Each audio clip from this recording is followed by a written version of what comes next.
the side of a wood. Many fairy stories begin with the word by. Many speeches, a P and a B are the same sound. One's got air and one hasn't. Many speeches begin with a preamble. Let me tell you a story. Francis of Assisi, who, as most young people, felt no longer at home, felt pushed out of his rich existence that his father had made through being a trader in cloth, and he felt pushed out like the lepers were pushed out beyond the confines, beyond the boundaries of the city. And Francis of Assisi eventually got close to them, got by them, nearby them. And he could see, he was here by them and by himself, and he could see what they needed. He was practical. He could see they needed food. They needed to be provided with a house or a building, somewhere to live. And he went begging for that. Begging. And he also was so close to them to know that somebody or people that had been pushed out needed kissing, and Francis of Assisi kissed the lepers. There's a similar story behind the Eisenheim altar in Colmar. And that's maybe what happens with the Last Supper.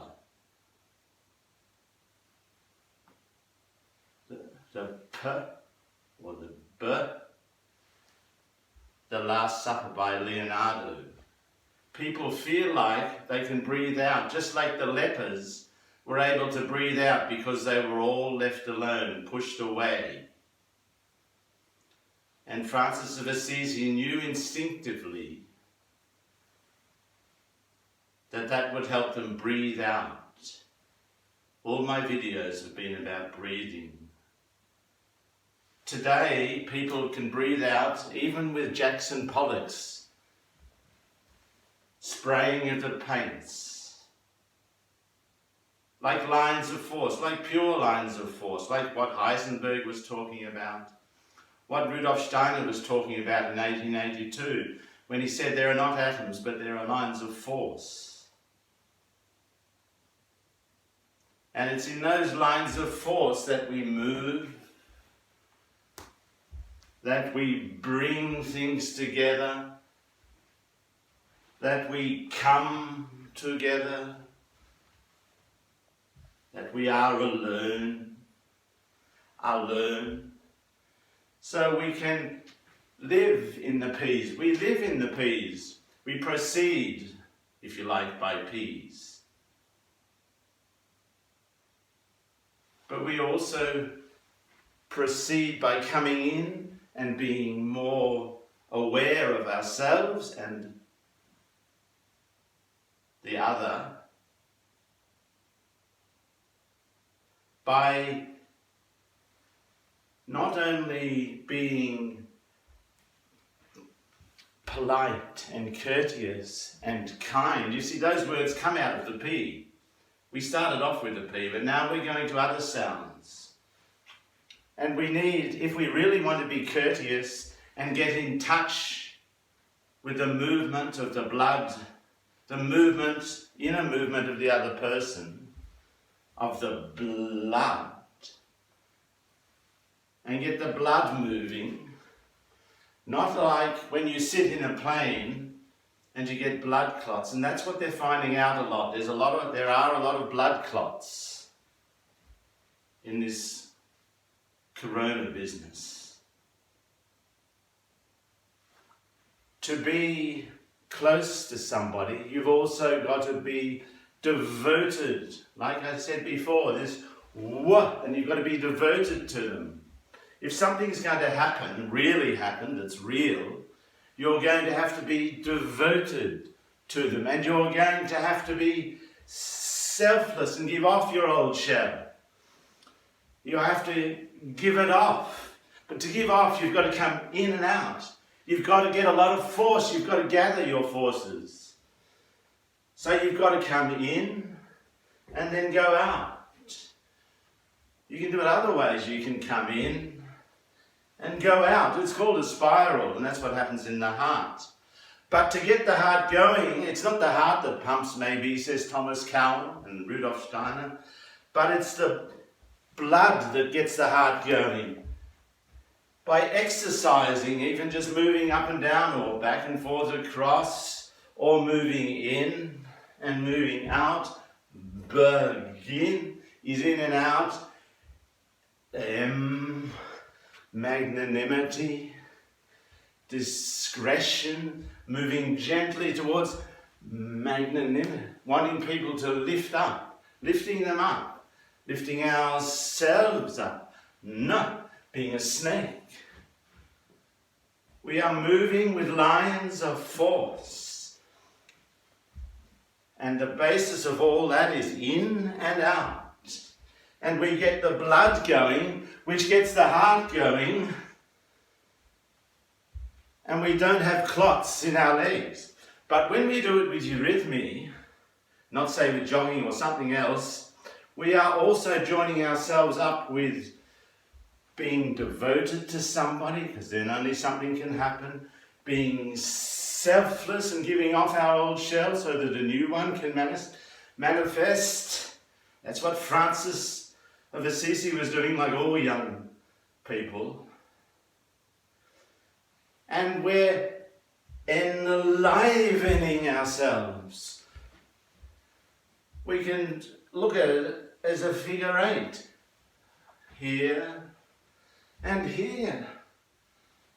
Or to the right and to the left. Yeah. And we need all 12 as Leonardo. That's why people go to see his painting, because they can breathe out into it. It allows them to breathe. Just the way Jackson Pollock allowed Gough Whitlam to breathe. And that's why he bought this painting for Australia. Blue Poles.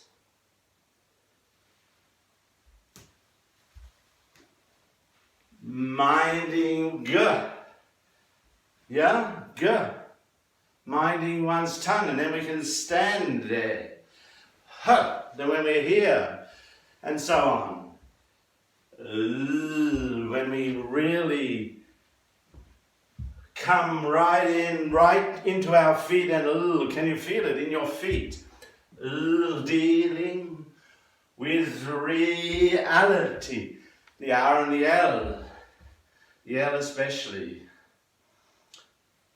And there are 12 of them, just like there are 12 virtues. And if you want to have one virtue, you've got to have the others. And to get them into your body, and get your body, that's the big thing about eurythmy, that you're getting all these virtues via the movements of the sounds into your body and your being, body and being, and then you can have not just passion, I want that, but compassion. Not just putting up a barrier and pushing people outside it, and putting masks on to make barriers, or suppressing people, suppressing them so that they can't express themselves, and then they have to explode.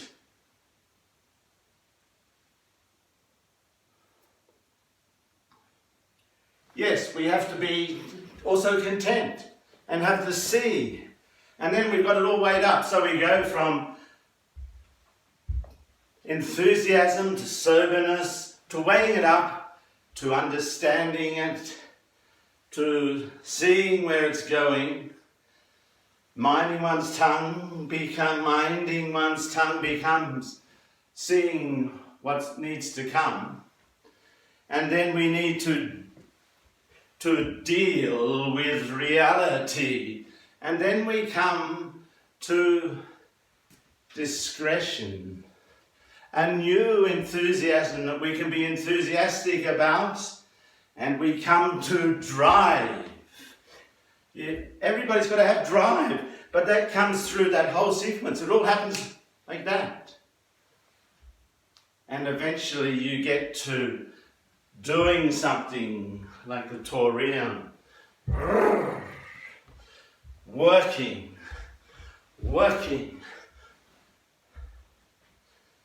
And you need lots of equanimity to work, to do an R. You need lots of movement. An R takes its red and yellow. Red and yellow. Like the cow when it sees it.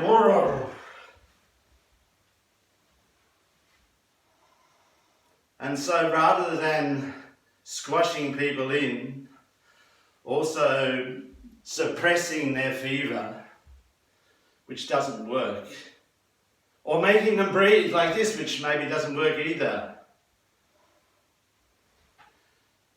We are able to now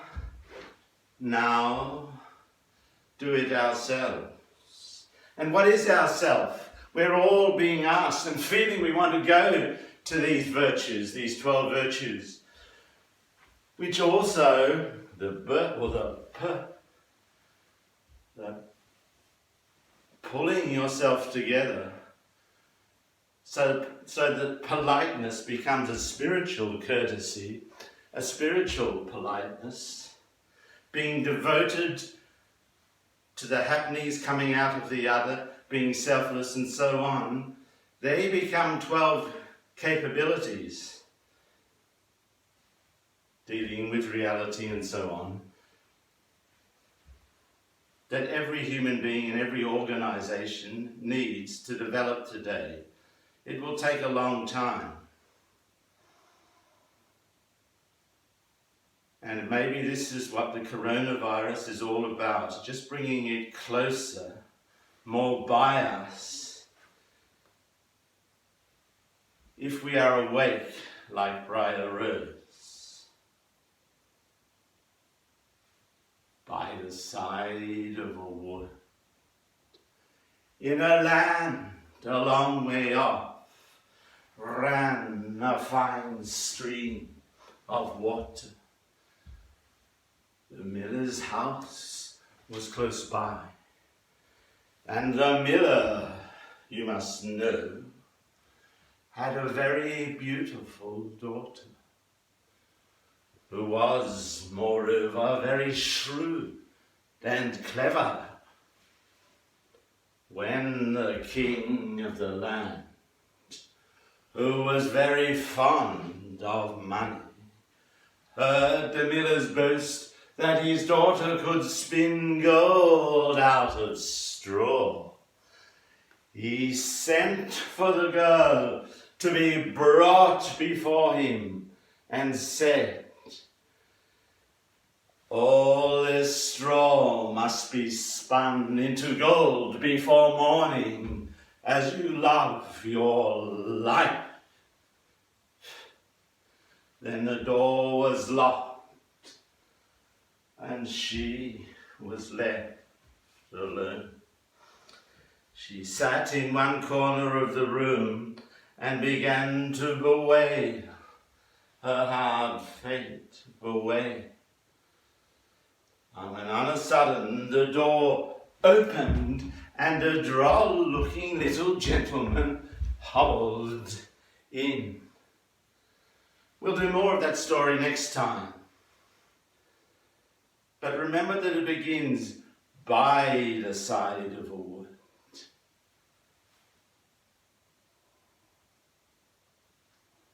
So, movement. But what sort of a movement? To be practical, and we have to be practical and professional today, it's not enough to have just wisdom, as in the past. We have to get close to the phenomenon, not hypothesize about it, what might be, and then try to prove the opposite. not make assumptions, but to get close to something. Maybe seeing how things breathe, how people breathe, how they move, it's the same thing in a way, is what we do normally in life if we are really by ourselves. And then it's a question of this, is the other 12, is that really also ourselves?